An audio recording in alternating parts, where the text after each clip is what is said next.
Beleza, então, galerinha, sejam todos bem-vindos para mais uma aula de gestão ambiental.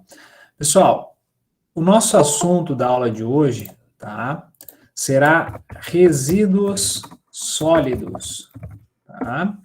Resíduos sólidos. Nós temos bastante assunto, tá, para falar sobre resíduos sólidos, a gente pode até aprofundar em alguns temas. O resíduo sólido, ele é um tema bem amplo, né? A gente poderia destinar para esse assunto aí um semestre tranquilamente para falar só sobre resíduos sólidos, né? E aí, claro, especificar cada tipo de resíduo, né? Fontes geradoras, responsabilidade, poluição e crimes ambientais decorrentes de disposição de resíduos sólidos, enfim. A gente poderia aqui falar sobre vários assuntos, tá? Vou tentar trazer o máximo possível para que a gente possa contemplar aí, talvez até um pouco de curiosidade de vocês também, tá? Primeira coisa, e eu acho que eu sempre gosto de começar pelo conceito, né? Porque através dele a gente consegue visualizar uma série de questões, tá? Eu pergunto, e aí eu começo sempre minha aula perguntando para vocês, o que é um resíduo sólido? Alguém saberia me dizer o que é um resíduo sólido? Aguardo vocês aí.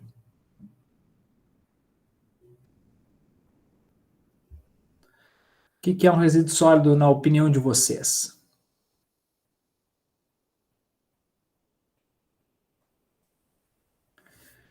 E aí, ninguém?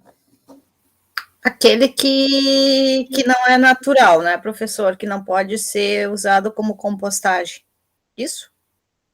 Ó, tem um conceito aí trazido, né? Para a Carla, então, resíduo sólido seria um material que não seria o resíduo orgânico, né? Que não seria aquele resíduo destinado para compostagem. Alguém discorda, concorda com a Carla? Gostaria de comentar mais alguma coisa sobre resíduo sólido? E aí?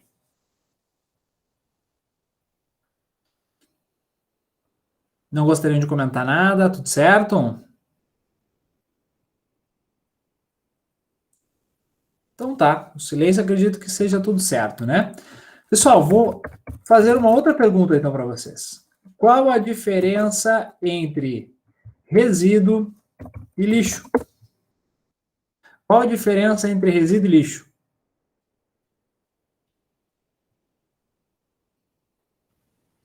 Resíduo é o que você pode reciclar, seria isso? E lixo que você tem que descartar, mais ou menos isso? É um pensamento. Alguém concorda, discorda com o Paulinho?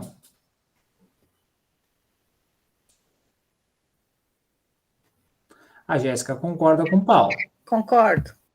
Carla também concorda. Eu também. Beleza. Vejo que a grande maioria concorda, né? Um é descarte, o outro reciclável, fala o Roberto. A Janaína concorda. Beleza. Pois eu devo dizer para vocês que resíduo e lixo são exatamente a mesma coisa. Exatamente a mesma coisa. Não muda absolutamente nada. A única diferença é que resíduo sólido é um termo técnico e lixo é um termo coloquial. Termo, digamos, popular. Tá? Justamente porque, se vocês observarem, a gente não fala, por acaso, resíduo orgânico, a gente não fala lixo orgânico, a gente não fala resíduo reciclável e lixo reciclável. Existe alguma diferença nessas duas? Não existe, né? Daiane, dá uma fechadinha no teu microfone aí, ou pode falar qualquer coisa.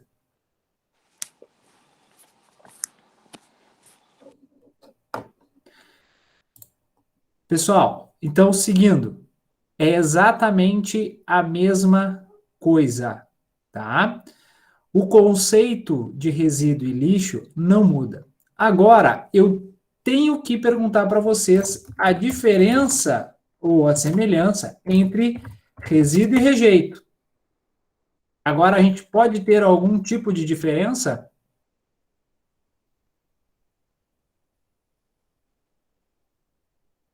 Rejeita que não é. Falhou para mim, Carla.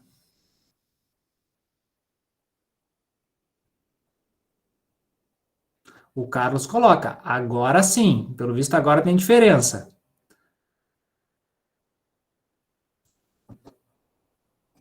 A Isadora coloca que rejeito não tem mais recuperação. Patrícia coloca que rejeito não pode ser reutilizado. Pessoal, é isso. Resíduo sólido e lixo, tecnicamente é a mesma coisa. Conceitualmente é a mesma coisa. Se vocês pegarem alguns autores, eles vão trazer bem específico para vocês o termo resíduo por um momento e o termo lixo por outro momento. Mas as duas formas tentando dizer a mesma coisa. Diferentemente quando a gente fala de resíduo sólido e rejeito. Ou ainda, falar de lixo e rejeito. Quando a gente está tratando, né, naturalmente, na rua, né, ou conversando com outras pessoas, ou até mesmo em casa, nós falamos lixo corriqueiramente. Nós não vamos falar, olha, acabei de gerar um resíduo. Porque isso acaba sendo muito técnico, né, para uma linguagem diária.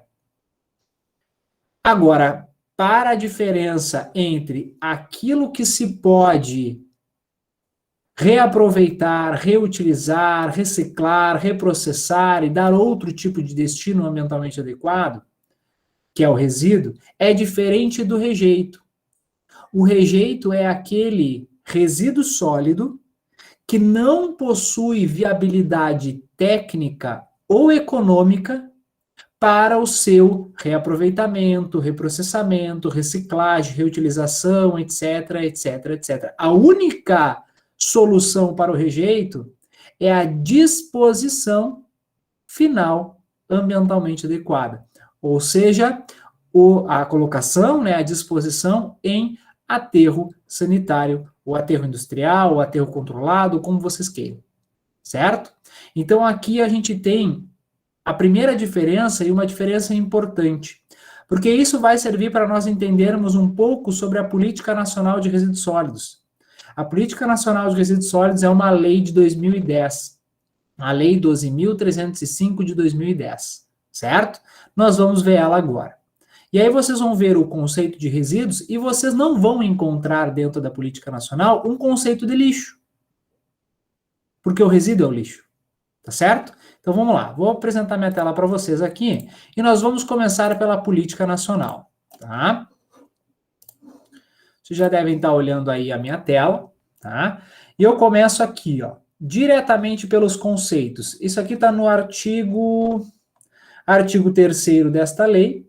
Nós temos vários conceitos trazidos por esta política. E o primeiro que nós vamos tratar é esse aqui, ó. A diferença entre resíduo e a diferença entre resíduo e rejeito, tá? Resíduo sólido, material, substância, objeto ou bem descartado resultante de atividades humanas em sociedade. Pessoal, resultante de atividades humanas em sociedade. Qualquer tipo de atividade. Atividade doméstica, atividade comercial, de serviços, atividade industrial, de poda,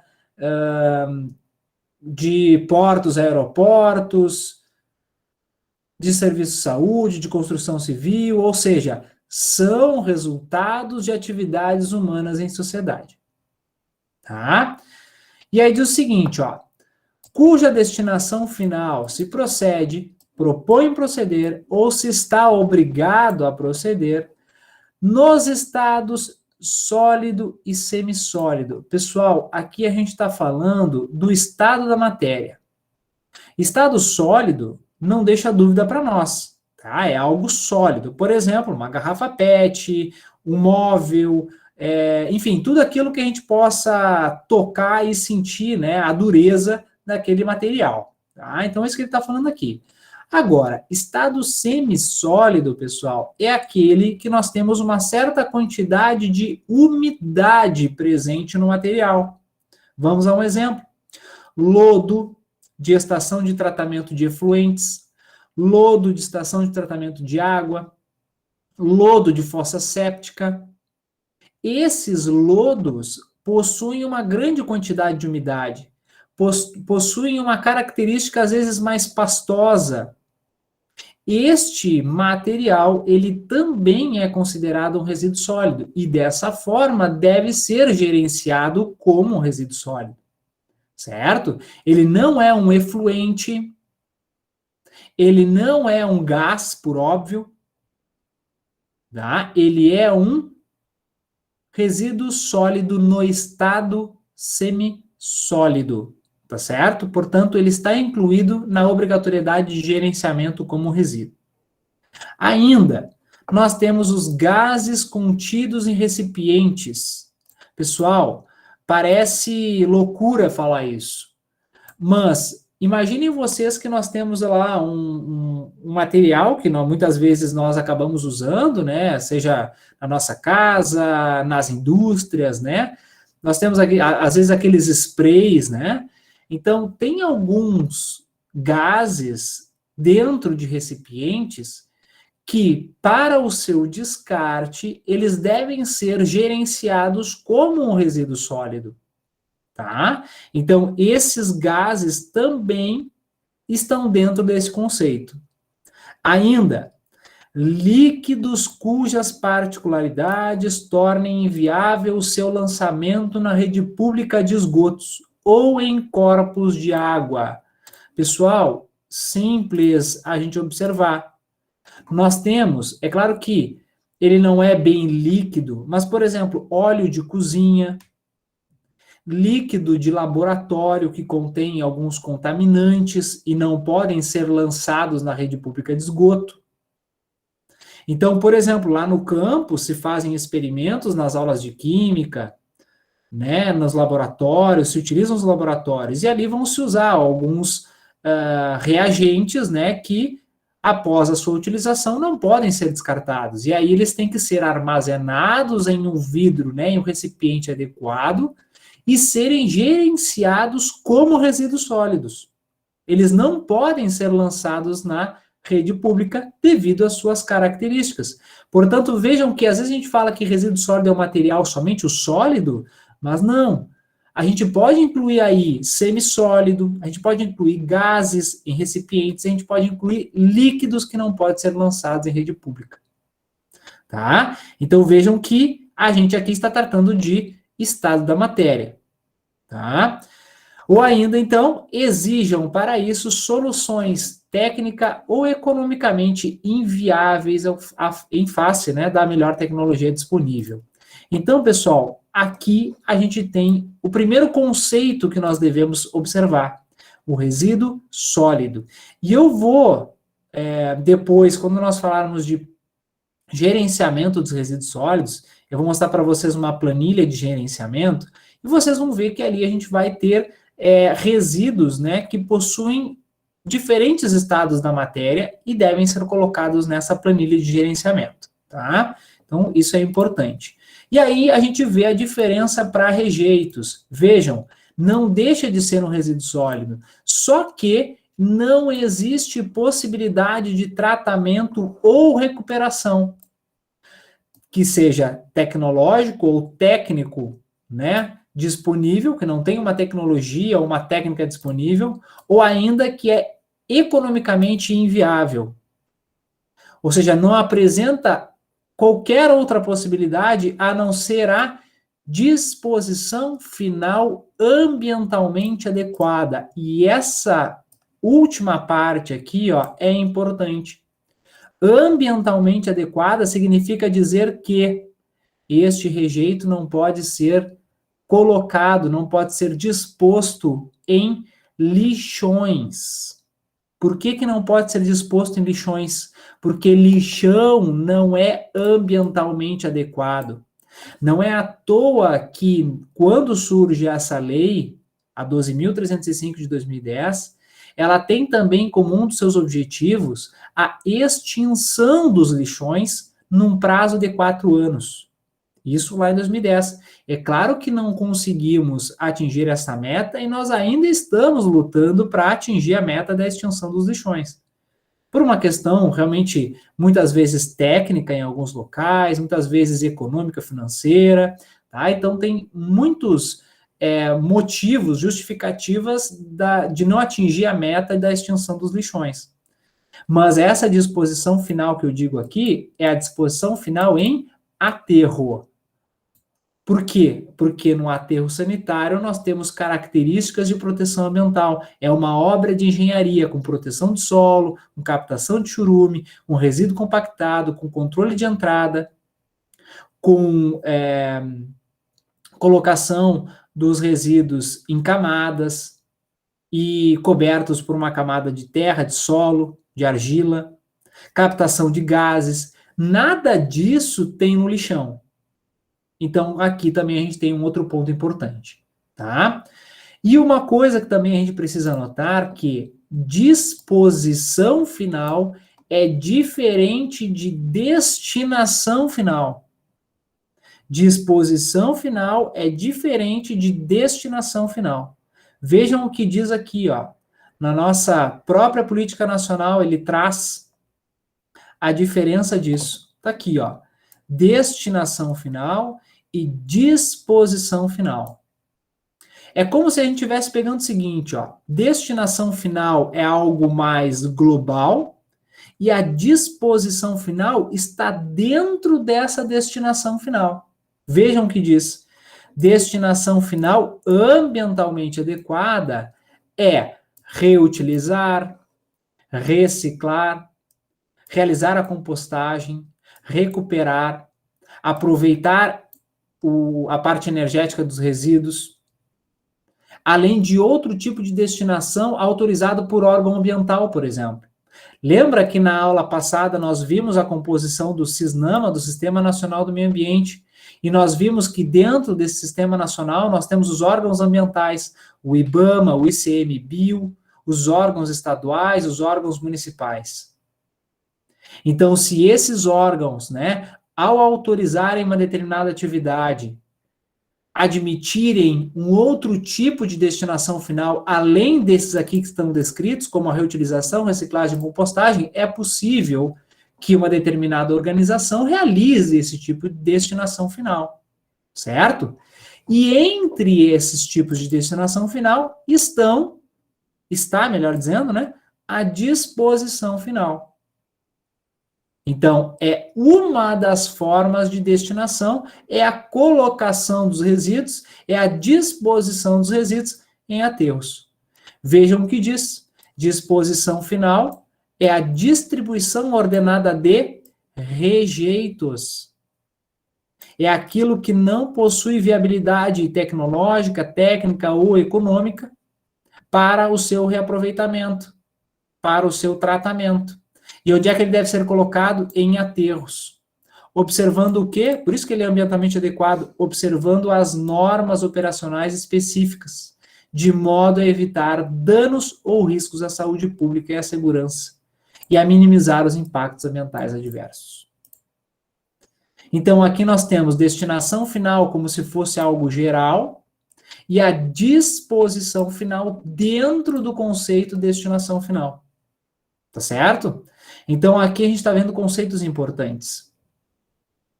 Indo mais, né, investigando mais a política nacional, nós temos outros conceitos que são importantes nós observarmos.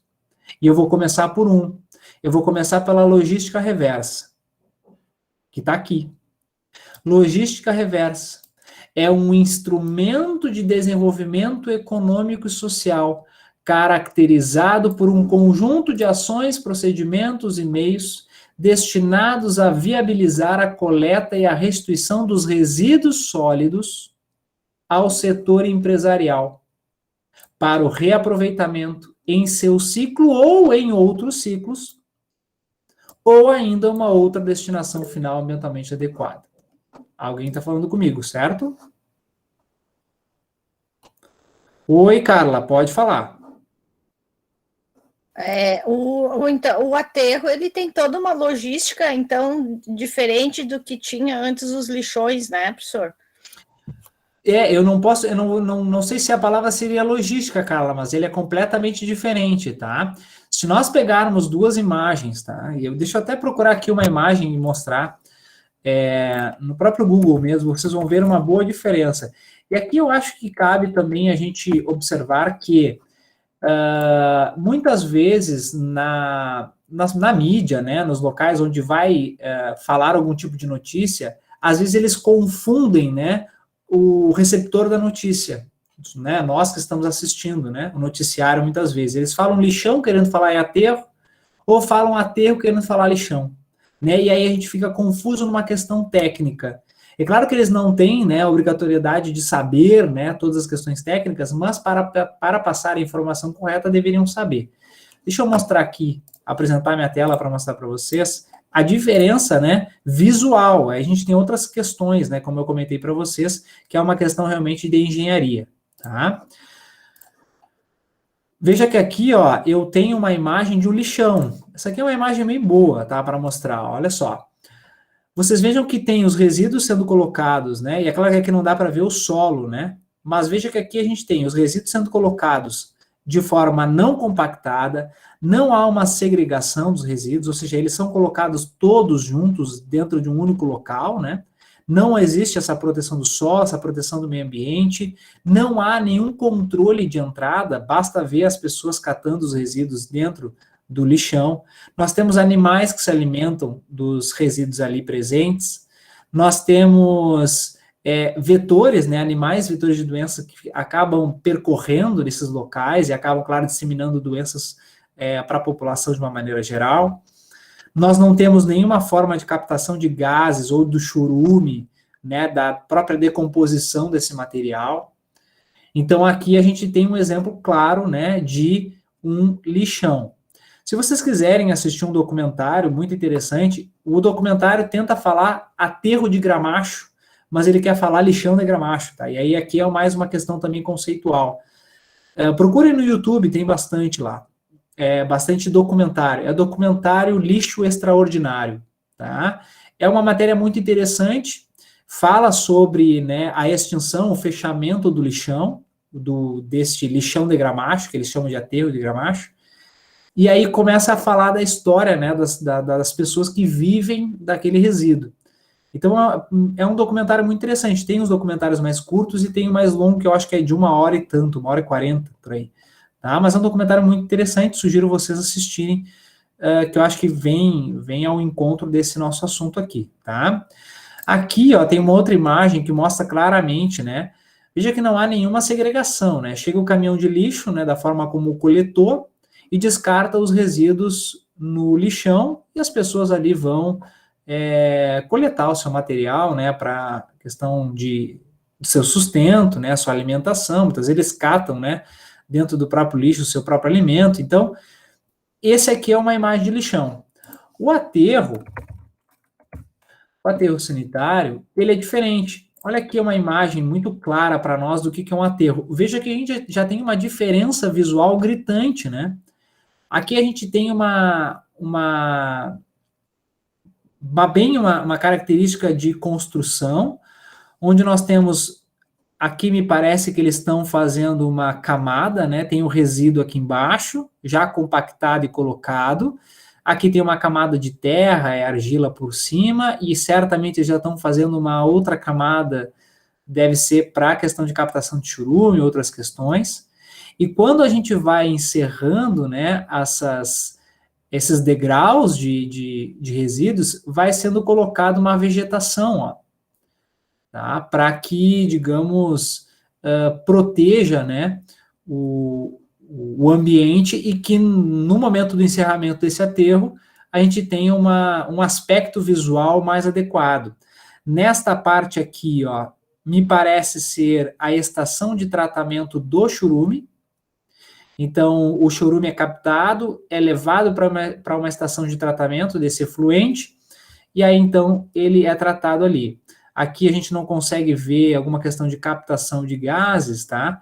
Mas tem também. Deixa eu ver se eu consigo encontrar uma outra imagem aqui. Talvez fique também um pouco mais claro para nós. Aqui tem uma manta que eles colocam, né? Não dá para ver direito, talvez, para vocês aí, mas aqui tem uma manta impermeabilizante, né? Então eles colocam também sobre o solo para evitar a contaminação do solo. Também tem alguns indicadores, né, dentro do solo para informar se há uma contaminação, se há um vazamento do aterro sanitário. Então, há uma diferença construtiva gritante. Aqui tem uma boa amostra também disso aí. Tá? Então, aqui tem todas as separações. Olha só, dreno de churume, camada impermeabilizante, e aí pode ser com uma argila, mais uma lona impermeabilizante, né, uma membrana, que aqui fala geomembrana. Nós temos a saída para a estação de tratamento do churume, mais uma outra camada de proteção, depois é colocado o lixo, né, o resíduo ali compactado, já segregado, então o material que possa ser reciclado, ele já foi segregado, já é encaminhado para cooperativas de reciclagem. Aqui nós temos um exemplo de captação do gás, da decomposição do resíduo sólido encaminhado para a produção de energia. Tá? Então isso também é possível. Isso acontece ali no aterro de Minas do Leão, tá? Onde muitos resíduos daqui do estado são encaminhados para lá. Então lá eles têm um aterro onde eles captam, né, o gás e produzem energia, né? Tá? Isso pode ser feito também com outras formas de tratamento dos resíduos sólidos orgânicos. Pode ser um biodigestor, tá? E aí muito utilizado em zona rural, né, o biodigestor, para a produção do biogás, para a própria cozinha, para a produção de alguns produtos agrícolas, né, agroindustriais, então às vezes é utilizado também. Tá? O tratamento dos resíduos orgânicos é bastante utilizado por vários locais, tá? Bom, aqui isso foi só realmente um parênteses aí para a gente dar uma olhada, né, sobre essa questão aí suscitada pela Carla. Tranquilo, Carla? Viu a diferença aí? Sim, professor, obrigada. Maravilha, maravilha. Pessoal, mais alguma dúvida aqui? Nós acabamos de ver, então, nós já vamos retomar a parte da logística reversa, mas nós vimos ali, destinação final, disposição final, diferença entre rejeito e resíduo, tudo certo para nós aqui? Gostariam de fazer algum tipo de pergunta?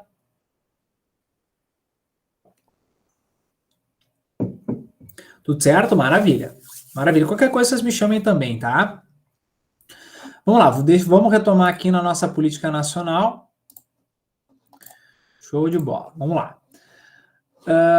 Pessoal, política nacional, então, nós estávamos falando da logística reversa, né? É um instrumento de desenvolvimento econômico e social. Aqui é o primeiro parêntese, por quê? Porque de desenvolvimento econômico, porque o resíduo deixou, né, de ser algo descartado na natureza, né, algo que a gente deve se livrar daquele material. Hoje em dia, resíduo já é sinônimo de recurso financeiro. Hoje em dia, muitas pessoas vivem, né, sobrevivem economicamente, eu digo, né, dos resíduos que nós geramos.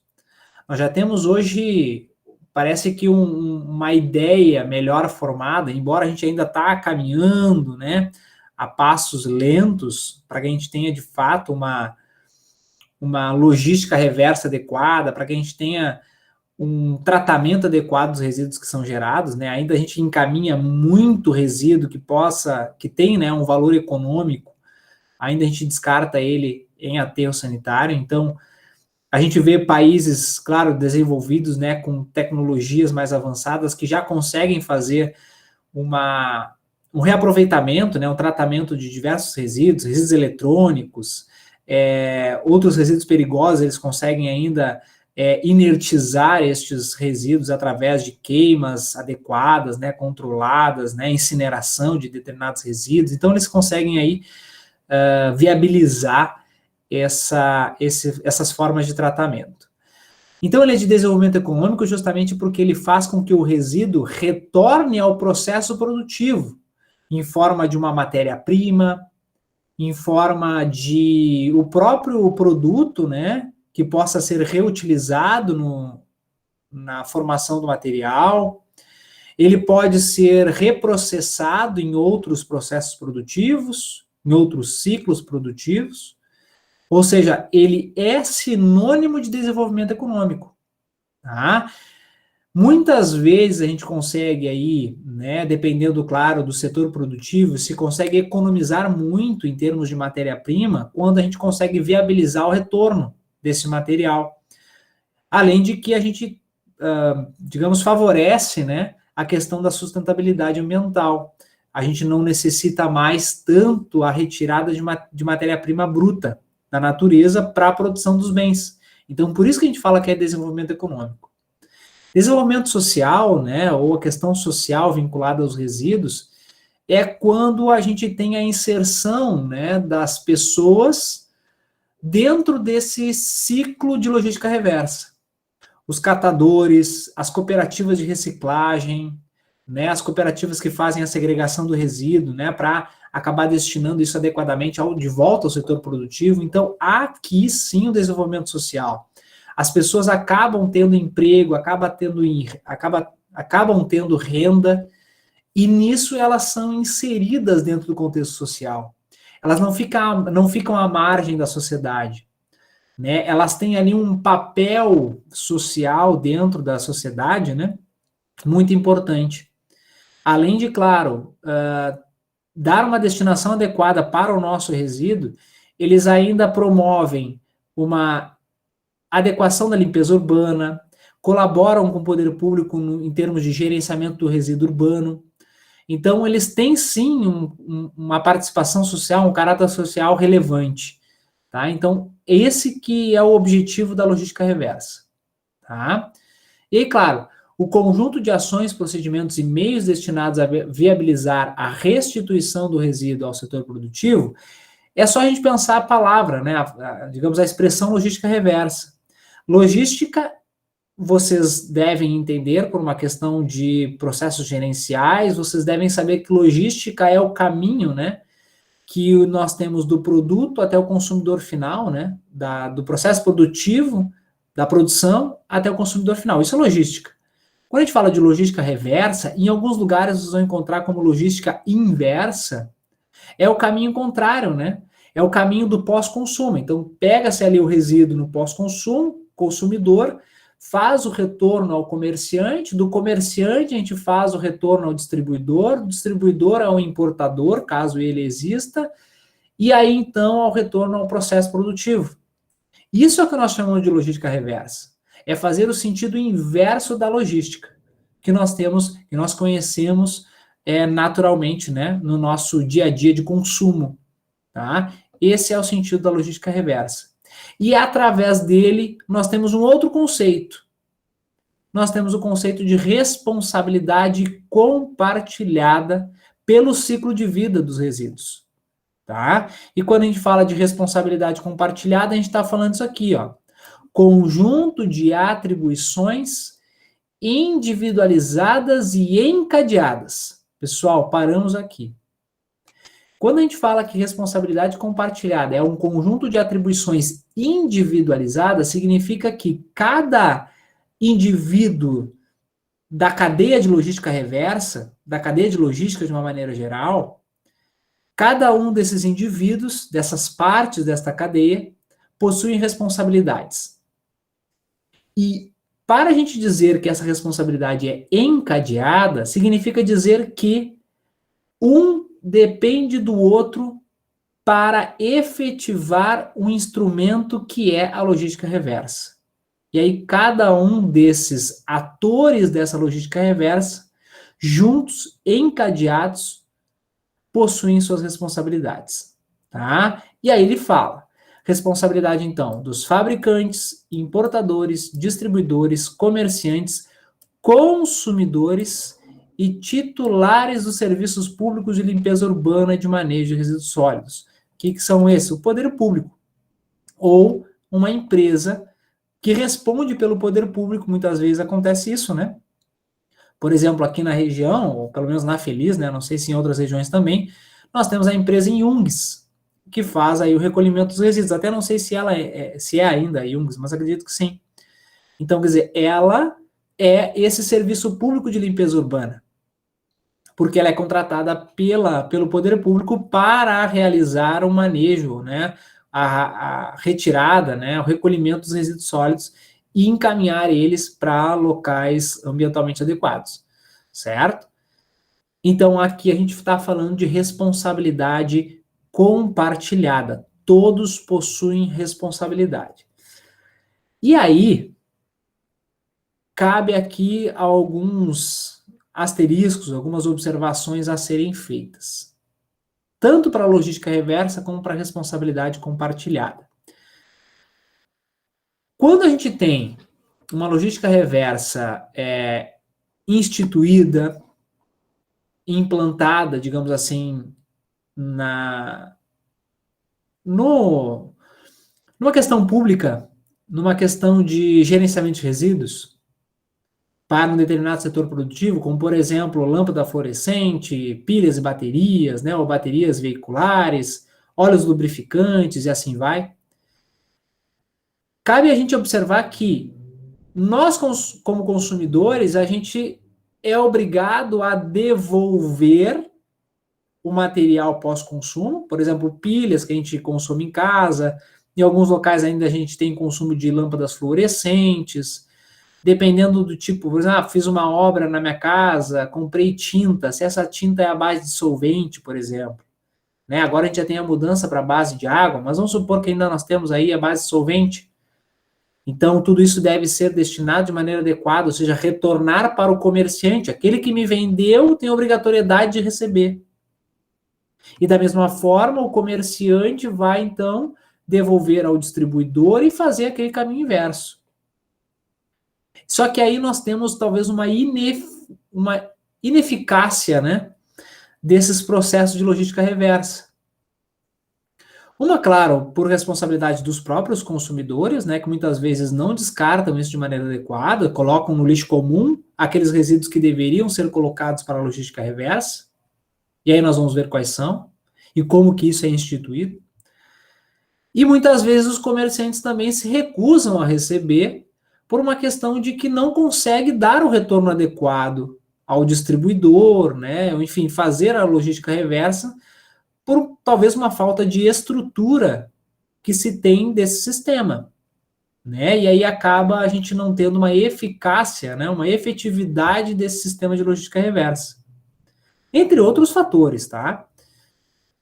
E quando a gente tenta responsabilizar um desses entes desta cadeia de logística reversa, eu devo dizer para vocês que já foi, inclusive, tema de controvérsia, né, julgamentos, processos judiciais, em que se obriga, por exemplo, um comerciante a fazer o recolhimento de um determinado material, como, por exemplo, pilhas e baterias, e o comerciante se recusa a realizar pelo fato de que ele não pode suportar sozinho a responsabilidade que deveria ser compartilhada para efetivar a logística reversa, porque não possui uma estrutura adequada para que ele possa encaminhar. E aí eu catei, né, dentro do nosso TJRS, nosso Tribunal de Justiça do Rio Grande do Sul, uma dessas questões, que está aqui, ó. Essa aqui depois eu vou disponibilizar para vocês esse material, deixa eu aumentar aqui para vocês também conseguirem ler, tá? O que eu quero pegar direto aqui, tá? Diz assim, ó, por outro lado, a Lei 12.305, a Política Nacional de Resíduos Sólidos, obriga os fabricantes, importadores, comerciantes e distribuidores de pilhas e baterias a implantar e estruturar a logística reversa, mediante retorno desses produtos. Todavia, não pode o custo econômico, veja o que eu estou focando aqui, o custo econômico recair exclusivamente sobre um dos agentes, porque o dever é da coletividade, nos termos da Constituição, e dos comerciantes, importadores e distribuidores nos termos da lei. Descabido, por isso, obrigar a ré, que deve ser algum tipo de comerciante, que deve ter vendido, ou até mesmo alguém que produziu aquele produto, a recolher, a armazenar e dar destinação final a pilhas e baterias arrecadadas pelo poder público. E pode ser também pela população, tá? Seja ou não de sua fabricação. Galera, veja que a gente tem aqui um julgado que pode também nos trazer aqui um problema. Porque no momento que nós temos um caráter de desobrigar alguém a receber, a gente já está inviabilizando, nesse primeiro momento, nessa nossa primeira análise, o retorno. Porque ele também é responsável por fazer o retorno. O consumidor não sabe quem é o importador, quem é. Ele não vai bater na porta de quem fabricou para entregar as pilhas e baterias. Ele não tem essa capacidade, né, de realizar esse tipo de ação. Então, deveria se propor algum outro instrumento, algum outro tipo de método para fazer com que esse resíduo retornasse. E não desobrigar alguém de receber. Então, isso é motivo de grandes controvérsias. Enquanto nós, enquanto consumidores, né, a gente tem aí uma ira, porque nós não temos onde descartar, e a gente acaba descartando junto com o lixo comum, e isso pode gerar um grande problema, porque às vezes nós temos resíduos contaminantes.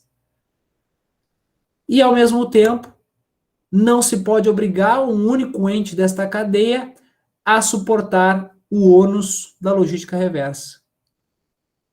Aí teria que chamar, né, todos aqueles atores dessa cadeia para participar da logística reversa. Bom, enfim, esse aqui é um tema polêmico, questão de logística reversa, mas é um tema interessante, tá?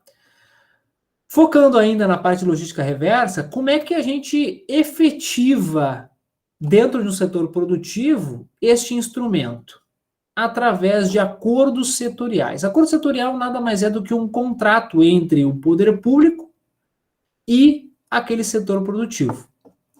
E aí nós temos aqui, ó, dentro do site do Ministério do Meio Ambiente, né, do Sistema Nacional de Informações sobre os Resíduos, o SINIR, a gente tem tratando sobre logística reversa. E lá no final dessa página, a gente tem alguns sistemas de logística reversa já implantados no Brasil. Agrotóxicos, resíduos de embalagens, baterias de chumbo ácido com as baterias veiculares, eletrodomésticos, eletroeletrônicos, né, e os componentes deles, embalagem de aço, embalagem de óleo lubrificante, embalagem geral, lâmpada fluorescente, medicamentos, óleos lubrificantes, pilhas e baterias, pneus inservíveis, latas de alumínio para bebidas. Vamos escolher um aqui. Deixa eu pegar um aqui. Vou pegar esse de baterias de chumbo ácido. Aí vocês podem clicar, no final vocês vão ter o acordo setorial. Tá aqui, ó. Acordo setorial para a implementação de um sistema de logística reversa de baterias de chumbo ácido. Foi assinado em 2019 e teve então seu extrato publicado no Diário Oficial da União. Vamos ver esse acordo setorial.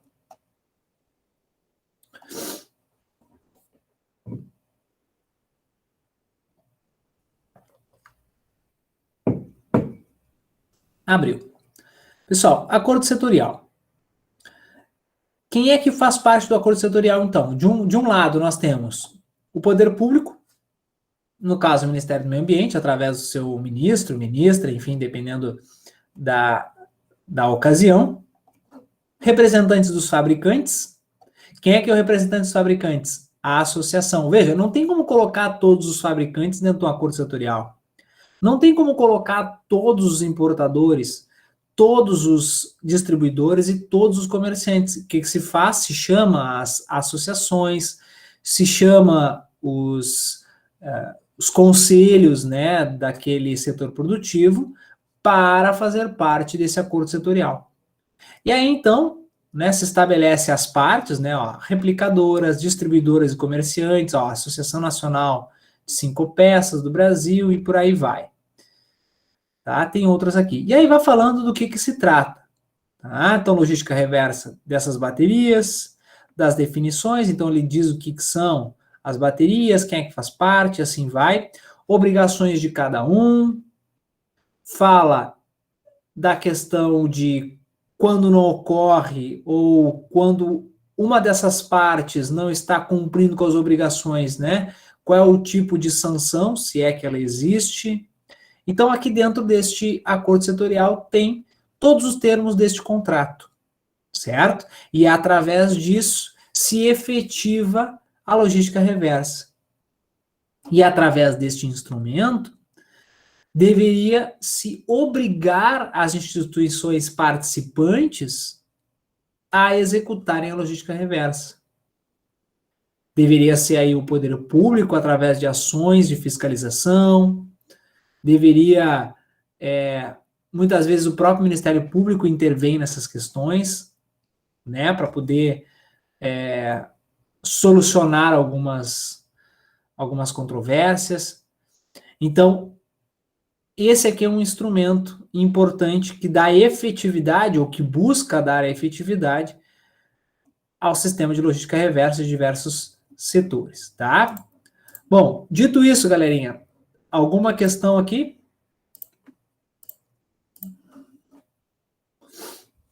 Alguma questão?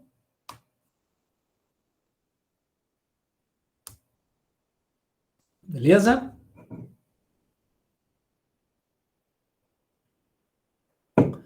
Show de bola. Beleza. Galera, vimos então a questão dos resíduos e agora nós vamos partir para falar sobre a classificação dos resíduos, tá? Algumas coisas a gente tem que ver um pouco mais rápido, né, pela uma questão de tempo que nós temos, mas na classificação dos resíduos nós temos dois instrumentos a serem utilizados. A Política Nacional de Resíduos Sólidos e a norma 10.004, norma NBR, tá? Vou botar aqui, ó, NBR 10.004 de 2004, que é uma norma de classificação de resíduos. Então, nós temos a Política Nacional de Resíduos Sólidos, que vai dividir, e aí eu vou mostrar para vocês aqui, vai dividir a classificação quanto à origem e quanto à periculosidade. Então, deixa eu só chegar nela aqui. É lá no artigo 13, aqui. Para os efeitos desta lei, então, os resíduos têm a seguinte classificação: quanto à origem, domiciliares, limpeza urbana, resíduos sólidos urbanos, estabelecimentos comerciais e prestadores de serviços, serviços públicos de saneamento básico, resíduos industriais, serviços de saúde, construção civil, agro-silvopastorismo, serviço de transporte, mineração. Aqui ele traz alguns, tá? E quanto à periculosidade, ele fala, é um resíduo perigoso ou um resíduo não perigoso. Bom, quanto à periculosidade, a gente pode aí, então, nos reportarmos para a norma 10.004. Por que eu digo isso? Porque a norma 10.004 vai indicar quando que eu considero um resíduo perigoso e quando que eu considero um resíduo não perigoso. Dá-lhe as características e o que leva a ser, por exemplo, inflamável, a ser corrosivo, reativo, tóxico, patogênico e assim vai. Então ele dá as diretrizes para a classificação dos resíduos sólidos, tá? É isso que faz a norma 10.004. Não vem ao caso, nesse momento, nós classificarmos os resíduos, mas é importante nós sabermos isso, porque quando nós formos falar de plano de gerenciamento de resíduos, ou quando nós formos executar isso, né, na prática, no nosso trabalho, onde nós formos trabalhar futuramente, enfim, nós devemos saber onde que nós vamos classificar aquele resíduo na fonte, se ele é perigoso ou não perigoso. Por que eu digo isso? Porque isso vai ser importante para o acondicionamento do resíduo, para saber quais são as normas que eu devo atender para o acondicionamento, para a destinação daquele resíduo, quais são as obrigatoriedades, as normativas que eu devo seguir, tá certo? Então isso é importante quando se vai falar de plano de gerenciamento de resíduos. E se vocês trabalham em alguma indústria, o plano de gerenciamento de resíduos, ele é parte integrante da licença ambiental daquele empreendimento no qual vocês trabalham, no qual vocês vivenciam. Então, por isso que é importante nós sabermos de onde que vem isso, para que ele serve. Certo? Então, classificação de resíduos, nós temos isso. O que nós vamos focar agora? Resíduos industriais. São aqueles gerados nos processos produtivos e instalações industriais. Pessoal, dentro de um processo produtivo, nós podemos gerar resíduos não perigosos e resíduos perigosos. Nós podemos, dentro dos resíduos não perigosos, gerarmos resíduos recicláveis. Nós podemos gerar, por exemplo, resíduo de papel, papelão, latas, né, resíduo de alumínio, resíduo de plástico, uma série de resíduos. Além, claro, de resíduos perigosos, a depender do tipo de processo produtivo. Ele pode ser gerado dentro do próprio processo ou em setores que não estão diretamente relacionados ao processo produtivo. Mas nós temos aí uma geração de resíduos que devem ser acondicionados de maneira adequada, gerenciados de maneira adequada. Bom, onde é que eu vejo o que eu tenho de obrigatoriedade quando nós tratamos de resíduos industriais? Se eu acabei de comentar que ele faz parte do processo de licenciamento e da própria licença ambiental, e isso nós vamos ver o que é o licenciamento, o que é a licença posteriormente, nós vamos entrar dentro de algumas licenças, ver algumas licenças ambientais que foram emitidas pelo Estado, pela FEPAM, e vamos ver onde é que está a obrigatoriedade referente a esse tipo de gerenciamento. Já deixei separado para nós aqui. Tenho aqui uma licença de operação, essa daqui é da Conservas Odrich, de São Sebastião do Caí, e aqui eu tenho uma outra licença de operação, que é a da Agrosul, também de São Sebastião do Caí.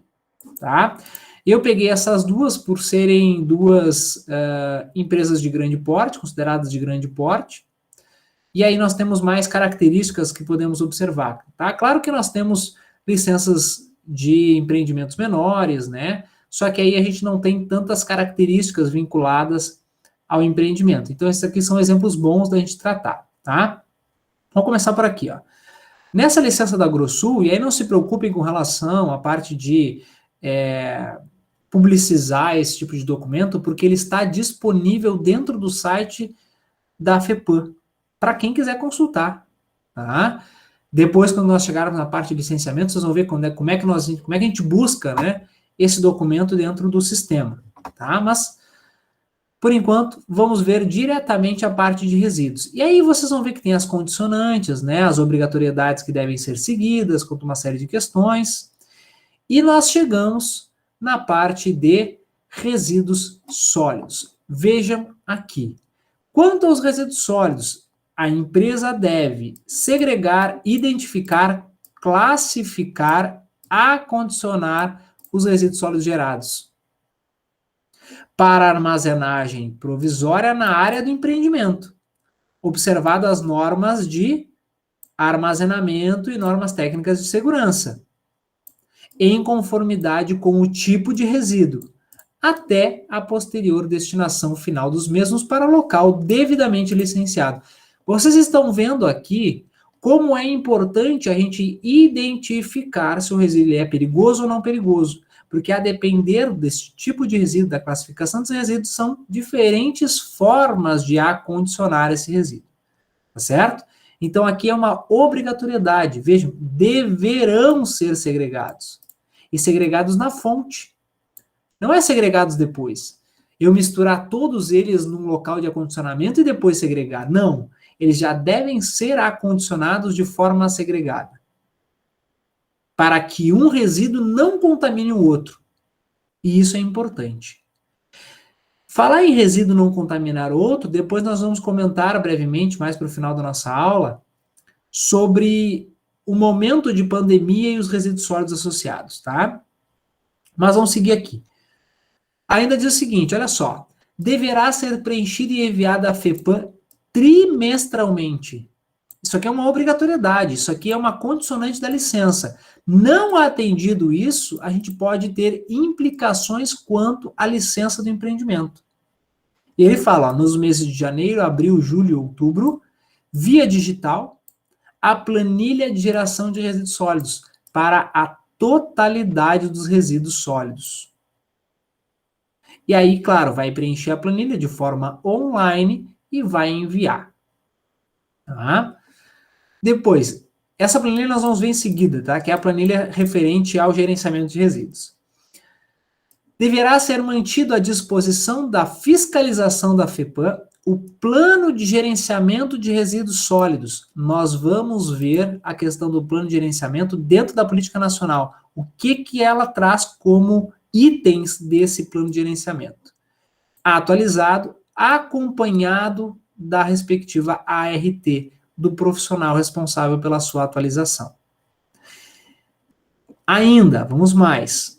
São proibidos os depósitos de cinzas e resíduos a céu aberto, próximos a núcleos habitacionais. Pessoal, todas essas características que são colocadas aqui é porque o empreendimento informou ao órgão ambiental. Tá? Isso aqui não é tirado da cabeça do órgão ambiental.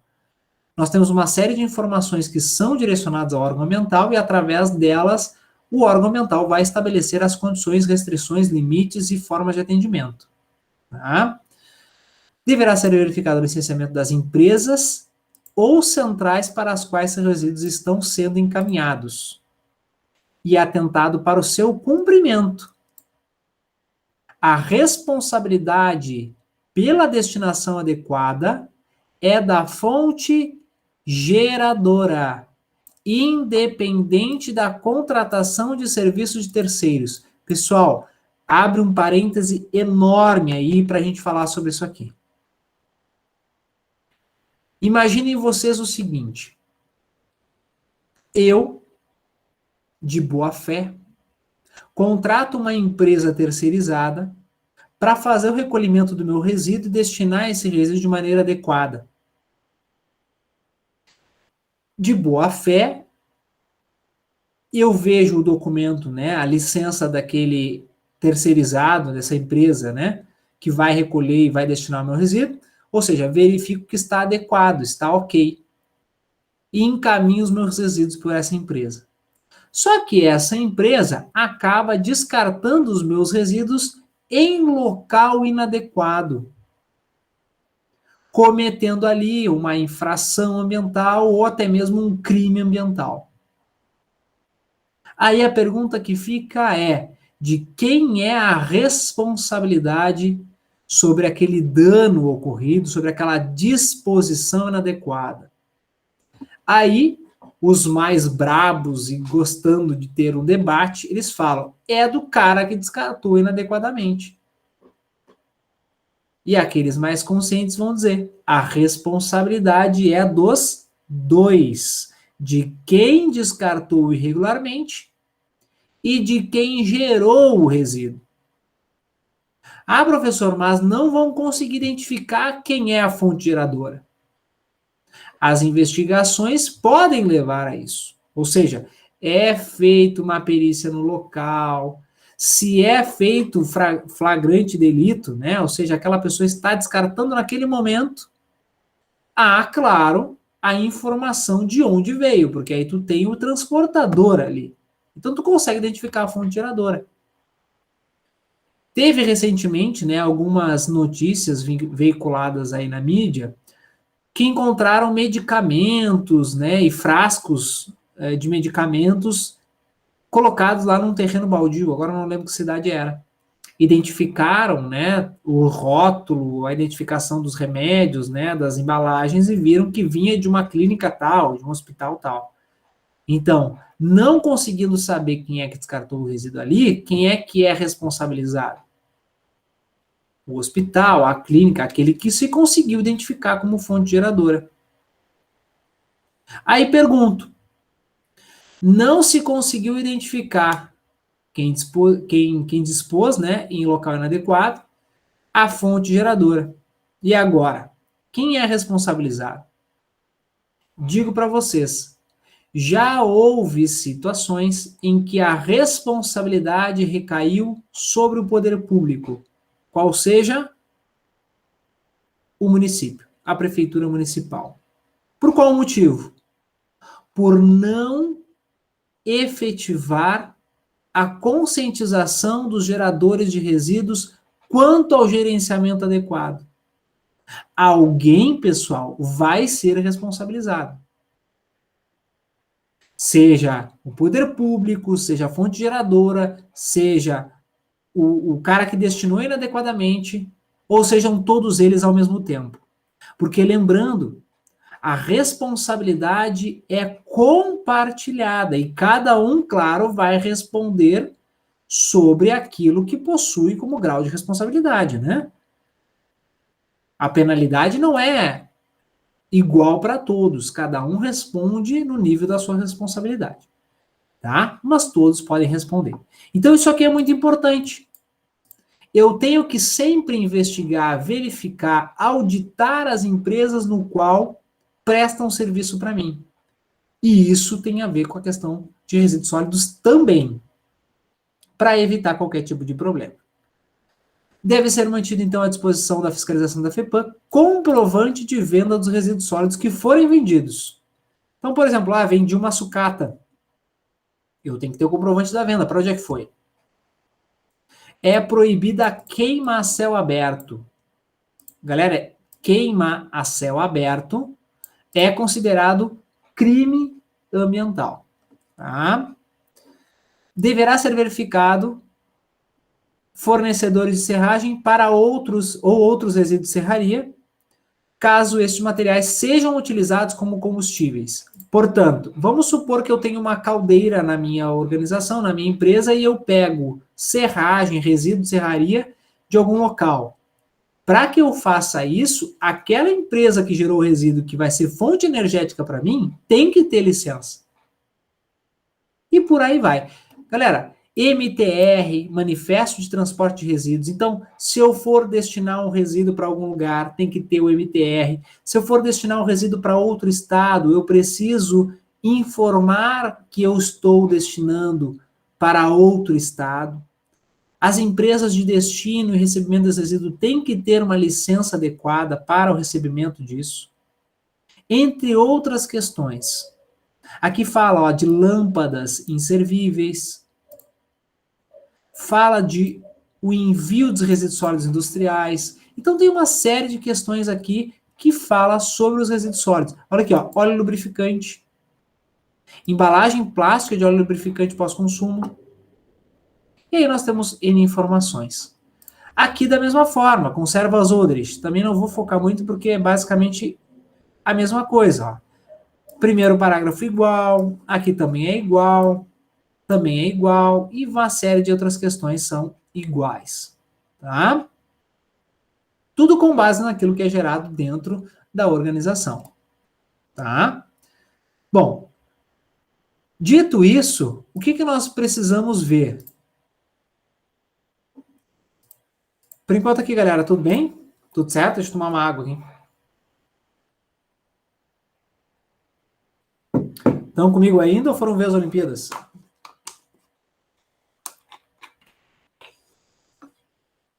Tudo certo? Certo, não. A gente tem que reler para poder entender, que é bastante coisa. É bastante coisa, bastante coisa. Eu sei disso, Carla. Até eu tento ser o mais claro que eu consigo no momento, tá? Mas eu sei que é bastante conteúdo, tá? É bastante coisa. Mas não se preocupem que muitas dessas coisas a gente vivencia no dia a dia sem perceber, tá? Então fica tranquila que por mais que seja muito conteúdo, não é um conteúdo que está distante da gente, que a gente não consegue verificar, tá? Mas fica tranquilo. Qualquer coisa também tu me chama, pergunta 35 vezes se for preciso. Fica tranquilo. O máximo que pode acontecer é tudo dar errado, cara. Mas isso é o máximo. Entendeu? Só se realmente a gente chegar no máximo. Se nós não chegarmos no máximo, tá tudo certo. Tá? Fica tranquilo. Vamos lá então, vamos tocar a bala aqui. Vocês viram ali, dentro da própria licença do empreendimento, que fala em fazer a planilha trimestral de resíduos dentro, né, daquele plano de gerenciamento também, para disponibilizar isso para o órgão ambiental. Então vamos lá para a nossa política nacional de resíduos sólidos novamente. Tá? E eu vou aqui pesquisar direto, né, que fica mais fácil, plano de gerenciamento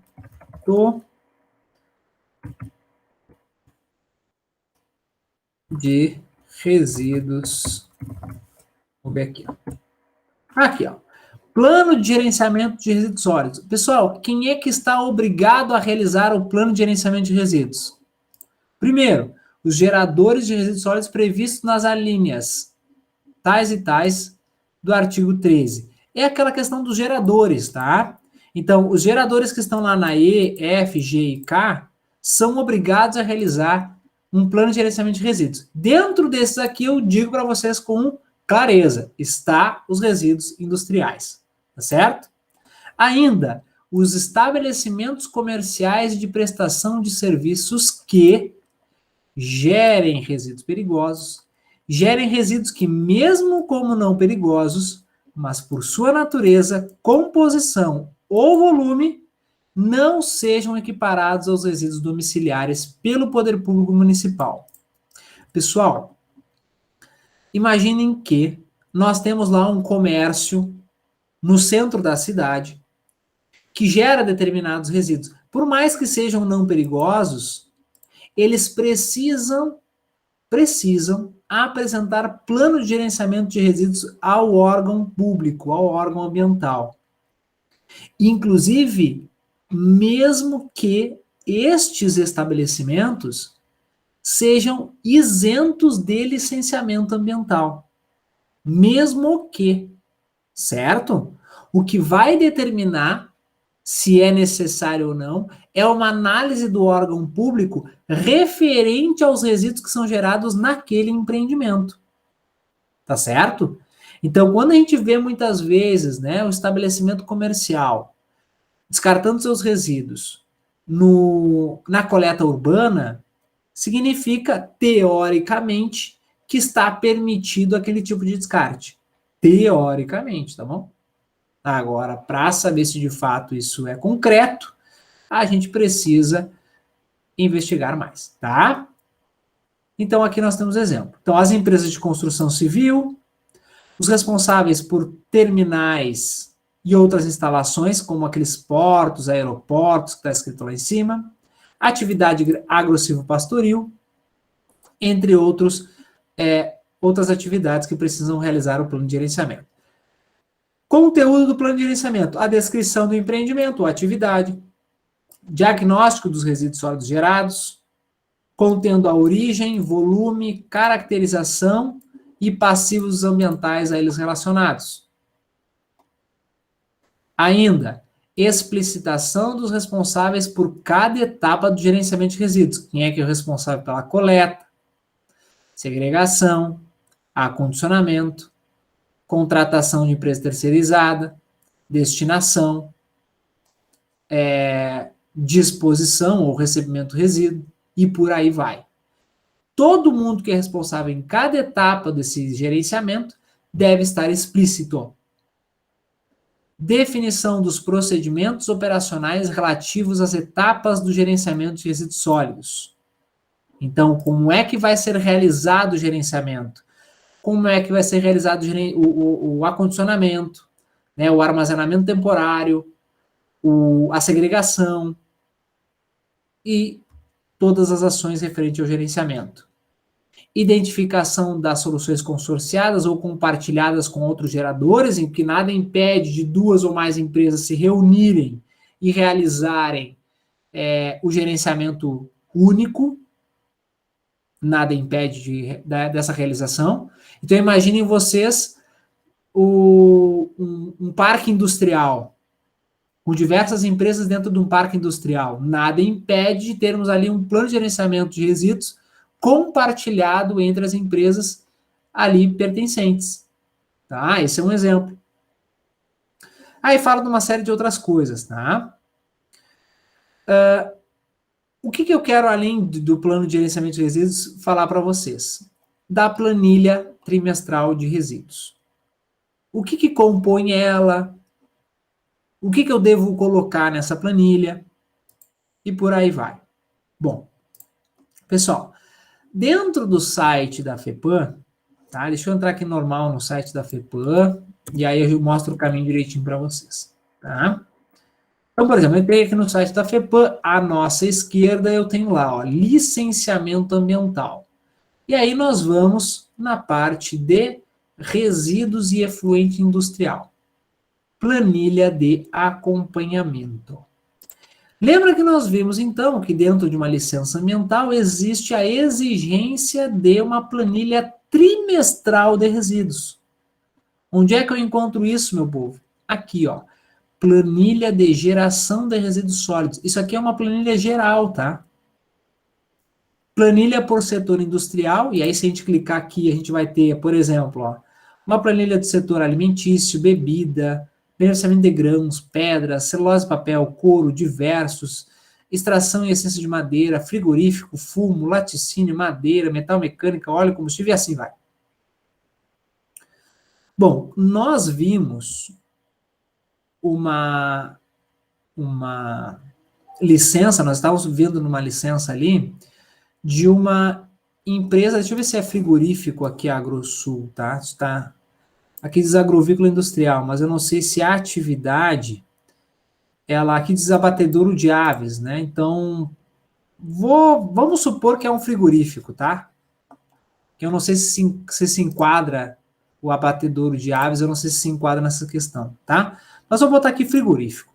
Vou clicar aqui, e aí nós vamos abrir, e nós temos uma planilha trimestral de resíduos. Tá? Aqui está ela. Deixa eu aumentar aqui para vocês verem como é que funciona. Então, aqui, ó. Qual é o trimestre, o ano, qual é o número da licença de operação? Nome da empresa, endereço, e aqui é o cadastro municipal.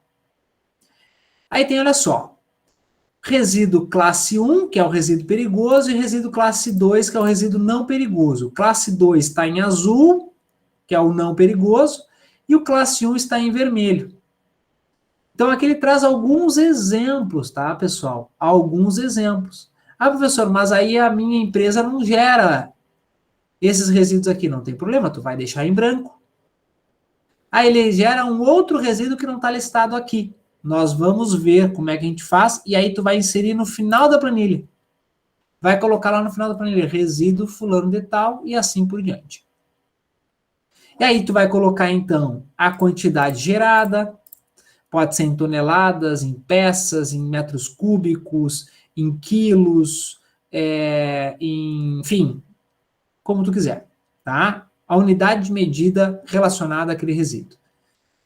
O código de acondicionamento, isso significa que se eu acondicionar, por exemplo, em um galpão aberto com telhado, é um código tal.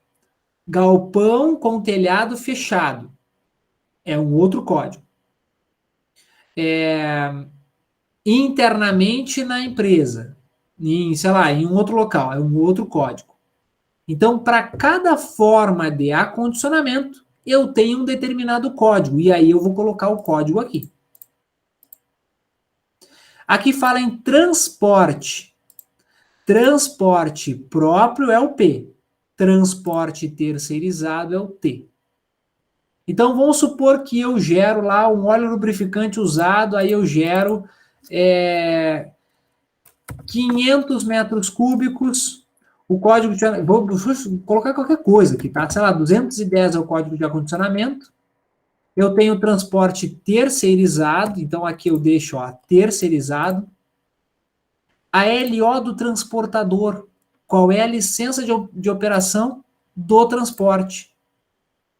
E o código de destino. É destinado a uma recicladora, é destinado a um aterro, é destinado a uma empresa terceirizada que vai utilizar como fonte energética, ou seja, para cada um eu tenho um código.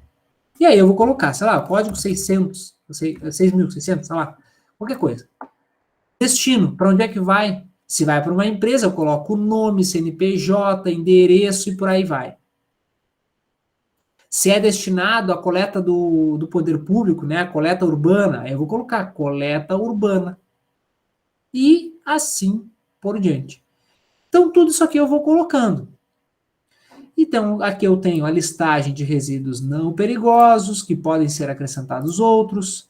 Veja que, pessoal, eu tenho aqui, ó, resíduo sólido da ETE. Estão vendo? Lembra que nós comentamos no conceito de resíduo sólido que o material semissólido está incluído no resíduo sólido? Portanto, aqui nós temos um exemplo claro disso. Tá? Entre outros que nós temos aqui. Ó, resíduo de escritório, de varrição, metais, papel, papelão, plástico, borracha, madeira, vidro e assim vai. Tá? Preencheu isso aqui, o responsável técnico vai colocar aqui o cargo, assinatura, e ele vai ser o responsabilizado pelas informações inseridas aqui. Informações incorretas, inverídicas e por aí vai, pode dar responsabilidade sobre aquele carinha que assinou ali embaixo.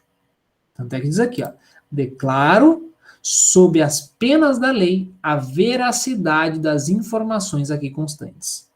Isso é importante. Tá? E aí, aqui então, eu tenho uma planilha de frigoríficos. Ah, pessoal, é diferente a planilha de outros setores? Não, não é diferente. Tá?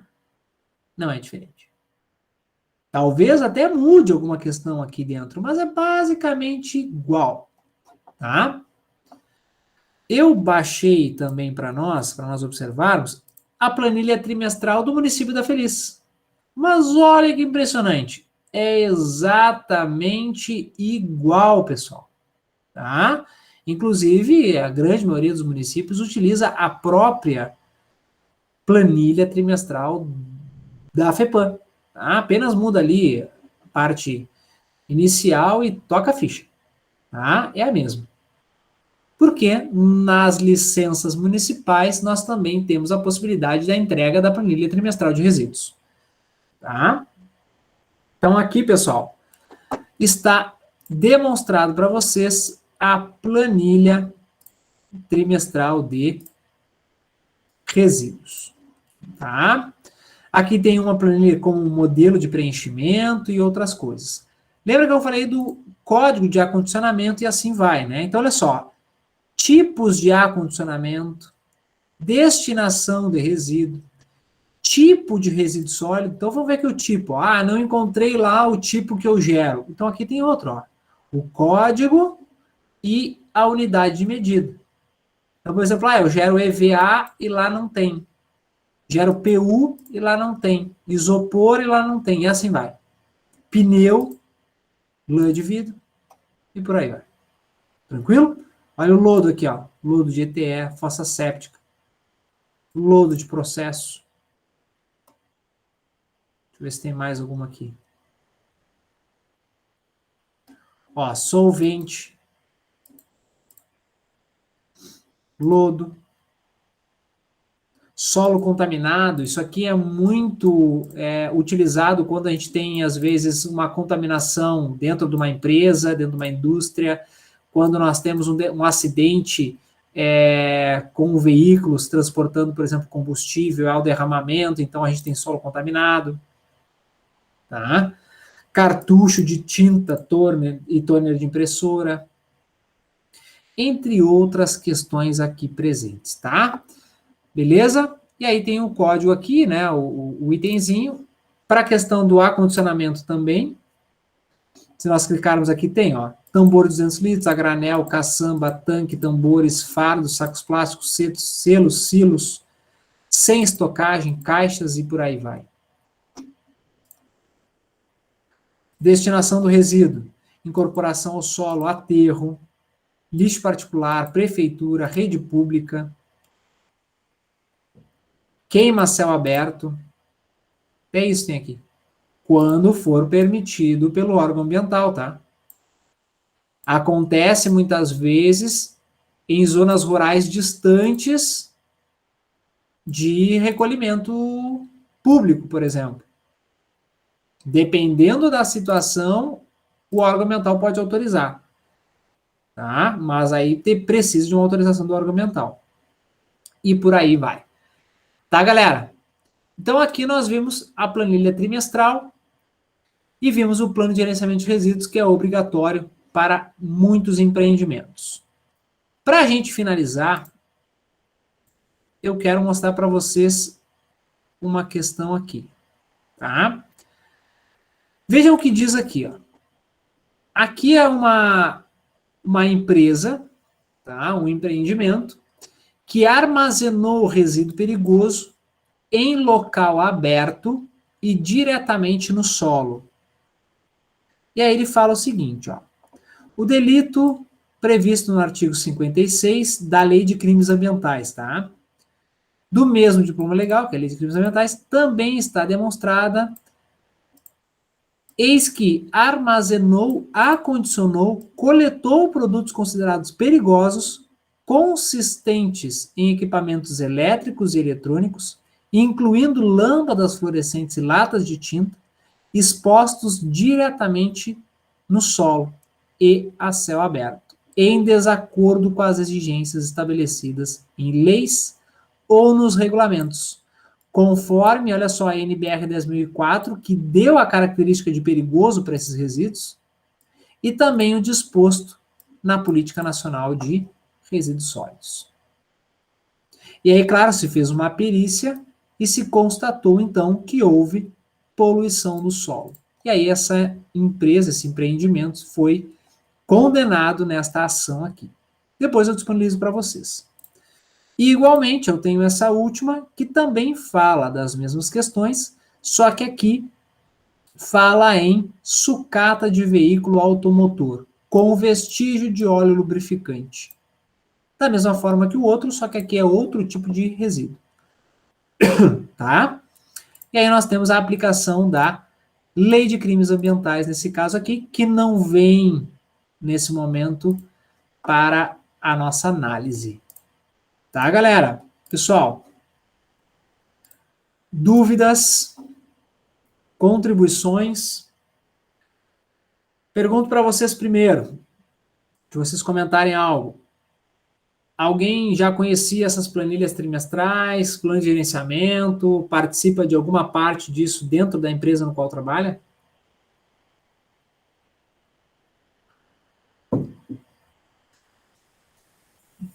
Maravilha. A maioria aí diz que não, né? Show de bola. Pessoal, isso aqui é um tema, tá? Se a gente fosse tratar especificamente sobre resíduos sólidos, como eu comentei, tá? Daria aí um semestre tranquilo para nós falarmos, para ver planilha trimestral, para fazer plano de gerenciamento com base em uma situação hipotética. Enfim, dá para a gente brincar bastante aí. Mas é um assunto pertinente e importante para muitas organizações, justamente porque, como nós vimos ali, nós temos uma responsabilização sobre esses empreendimentos e, portanto, eles devem observar uma série de questões. E veja que são questões que muitas vezes nós estamos inseridos dentro da organização, nós geramos aqueles resíduos e a organização tem que dar um jeito nisso, tem que dar um gerenciamento para isso. E aí muitas vezes a gente não sabe que isso acontece, né? Digamos lá nos bastidores, né? Um gerenciamento de resíduos obrigatório por lei, obrigatório na própria licença de operação do empreendimento, que tem alguém que vai ter que fazer uma planilha trimestral de resíduos, que vai ter alguém que vai se responsabilizar por tudo isso, certo? Aí imaginem vocês agora numa situação de pandemia, principalmente lá no início da pandemia, tá? Hoje parece que a gente já está conhecendo um pouco mais do que fazer ou até mesmo não está fazendo nada mesmo. Mas agora, pelo menos no início, muito mais do que agora, nós tínhamos uma preocupação porque os resíduos gerados na indústria mudaram consideravelmente quando veio a pandemia. Porque imaginem vocês uma indústria alimentícia que não tinha o hábito de gerar resíduos perigosos, passa a gerar resíduos possivelmente perigosos pelo caráter de contaminação biológica. Então imaginem vocês, máscaras, luvas e outros elementos que ali acabam sendo gerados, que antes não eram gerados, e que precisa dar um jeito nisso, precisa estar dentro do gerenciamento de resíduos. Então, pessoal, o problema que surgiu com a pandemia é um problema que surge muitas vezes e as organizações não estão tão preparadas para isso. Nos estabelecimentos de serviços de saúde, tá, teve uma portaria da Vigilância Sanitária, se eu não me engano, da Vigilância Sanitária e do Ministério da Saúde, em conjunto, se eu não me engano, onde eles estabeleciam que os resíduos gerados naqueles estabelecimentos de serviço de saúde, independente se eles tinham potencial de ser reciclados, se eles eram gerados em ambientes de possibilidade de contaminação biológica, todos eles deveriam ser destinados como resíduos contaminados.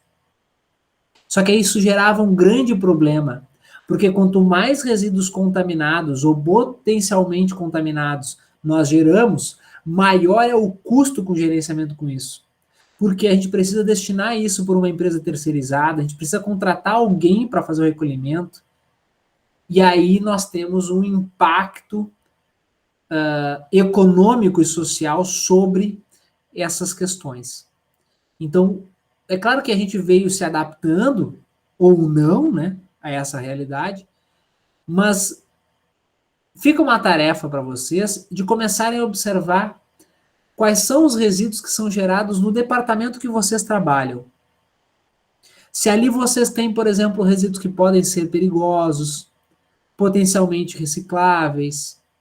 Então, tentem imaginar vocês, dentro daquele ambiente, o tipo e a quantidade de resíduo que é gerado ali.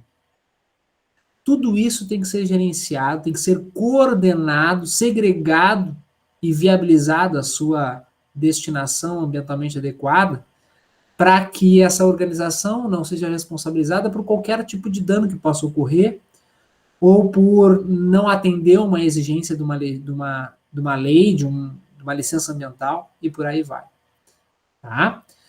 Pessoal, dito isso, eu espero que vocês tenham curtido essa aula, né, que vocês tenham aprendido alguma coisa. Eu sei que é bastante conteúdo, que é pouco tempo, mas eu acho que eu consegui trazer para vocês pontos importantes e que vai pertencer ao trabalho de vocês daqui para frente.